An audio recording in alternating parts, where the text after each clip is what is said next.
తిరుపతిలో TDP parliament నూతన కార్యాలయ ప్రారంభోత్సవం అట్టహాసంగా జరిగింది. ఈ కార్యక్రమానికి ముఖ్య అతిథులుగా ఎమ్మెల్యేలు సోమిరెడ్డి, పాసం సునీల్ కుమార్ విచ్చేశారు. తిరుపతిలో అభివృద్ధిని చూసి వైసీపీ నేతలు ఓర్వలేకపోతున్నారని ఎమ్మెల్యే సోమిరెడ్డి చంద్రమోహన్ రెడ్డి మండిపడ్డారు. పెట్టుబడులు, పరిశ్రమలు రాకూడదనే ఉద్దేశంతో వైసీపీ నేతలు పనిచేస్తున్నారని ఆరోపించారు. తిరుపతి పార్లమెంట్ తెలుగుదేశం కార్యాలయం ప్రారంభించుకున్నాం. బ్యూటిఫుల్గా కన్స్ట్రక్షన్ జరిగింది.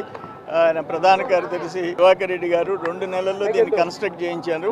ఒక కేంద్ర మాజీ మంత్రి, ఒక జిల్లా అధ్యక్షురాలుగా ఈరోజు బాధ్యతలు స్వీకరించిందంటే నిజంగా స్వాగతించాల్సిన విషయం. అట్నే తుడా చైర్మన్ దివాకర్ రెడ్డి గారు కూడా యాక్టివ్ రోల్ ప్లే చేసేవాడు. ఈరోజు ఈ బిల్డింగ్ 2 monthsలో కట్టించాడంటే మేమందరం కూడా కార్యకర్తలు అందరూ రుణపడి ఉన్నారు. అట్లే నేనేమంటానంటే తిరుపతి పార్లమెంట్ అంటే ఒక కృష్ణపట్నం పోర్ట్, ఒక దుగ్గరాజపట్నం పోర్ట్, ఒక శ్రీ సిటీ, ఒక క్రిస్ సిటీ, ఇటువంటి అన్నిటికీ ఒక ఎయిర్పోర్ట్, అన్నీ ఉండే తిరుమల ఏడుకొండల స్వామి, అది ఆల్మోస్ట్ వరల్డ్లో నంబర్ 1 టెంపుల్ ఉండే పార్లమెంట్ ఇది. మేమందరం ఆ పార్లమెంట్లో ఉండాము. మంచి ఆ కమిటీ కూడా తొందరలో ప్రమాణ స్వీకారం చేస్తుంది.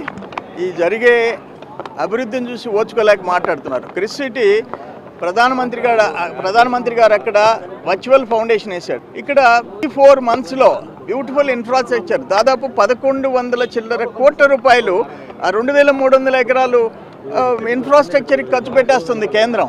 మంచి క్రిస్ సిటీ వస్తుంది, ఇండస్ట్రియల్ సిటీ వస్తుంది. ఇవన్నీ పెట్టుబడులు, ఉద్యోగాలు, ఉపాధి, పరిశ్రమలు ఇవన్నీ చంద్రబాబు నాయుడు గారి టైంలో వస్తున్నాయి. లక్షల మందికి ఉద్యోగాలు వచ్చే అవకాశం వచ్చింది. ఇది లక్షల కోట్ల పెట్టుబడులు వస్తున్నాయి. ఇది స్వాగతించాల్సిన సమయం ఇది. అటువంటిది అవతల ఉండే పార్టీకి ఏంది, వాళ్ళకి పరిశ్రమలు రాకూడదు, పెట్టుబడులు రాకూడదు, అమరావతి డెవలప్ కాకూడదు, పోలవరం పూర్తి కాకూడదు. అటువంటి ప్రధాన ప్రతిపక్ష పార్టీ ఈరోజు అక్కడ ఉంది. ముఖ్యమంత్రి ఉన్నారు, లోకేష్ బాబు సపోర్ట్ ఉంది. అందరం కలిసి ముందుకు పోతాం. ఎవరు జగన్మోహన్ రెడ్డి, ఆయన పార్టీలో ఉందామె ఆ దేవుడికి వస్త్రాలు ఎత్తుకొని పోతే అటువంటి వాళ్ళ మా దేవుళ్ళు భక్తి చంద్రబాబు నాయుడు గారి గురించి మాట్లాడతారా? ఆ చంద్రబాబు నాయుడిని ఏడుకొండల వాడే ప్రాణాలు కాపాడాడు.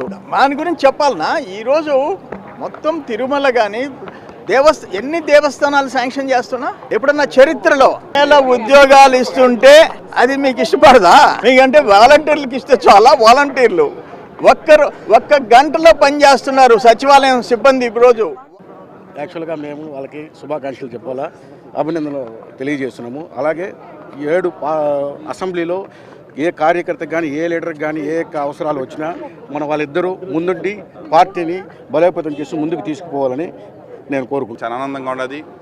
మొత్తం తిరుపతి పార్లమెంట్ 7 సెగ్మెంట్లు కూడా ఖచ్చితంగా కార్యకర్తలందరూ కూడా మంచి జరిగే విధంగా, ఎవరు ఏ ఇబ్బంది జరగకుండా, ఇది వాళ్ళందరికీ కుటుంబం. ఇది అందరూ కూడా ఏ టైం అయినా వాళ్ళ ఆఫీస్కి రావచ్చు. ఈరోజు రాత్రి పగులు కష్టపడుతూ దేశాలు తిరుగుతూ ఎన్నెన్నో కంపెనీలు తీసుకొని వస్తూ ఎంతోమందికి ఎంప్లాయ్మెంట్ ఇవ్వాలని చెప్పేసి స్త్రీ శక్తి కూడా అందరూ బాగుండాలని, మొన్న వికలాంగులకు కూడా ఫ్రీ బస్ పెట్టడం, మనం చెప్పిన సూపర్ 6 కాకుండా ఇంకా చెప్పనినట్టు కూడా ఇంకా చేయడం కూడా అది ఒక ఎన్డీఏ కూటమికి చెల్లుబాటు అయింది. ఎయిర్పోర్ట్ ఉంటుంది, 2 రైల్వే జంక్షన్స్ ఉన్నాయి.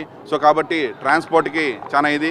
ఒక పక్క చూస్తే మనకు తమిళనాడు బార్డర్ ఉన్నది. సో కాబట్టి డెవలప్మెంట్ ఎక్కువ సోర్సెస్ ఉంటుంది. సో కాబట్టి ఎప్పుడు కూడా యువతంతా కూడా మంచిగా ఎదగాలని చెప్పి వాళ్ళ వెనకాల ఎప్పుడు కూడా నా వంతు సహాయంగా నేను జిల్లా అధ్యక్షుడిగా జిల్లా జనరల్ సెక్రటరీ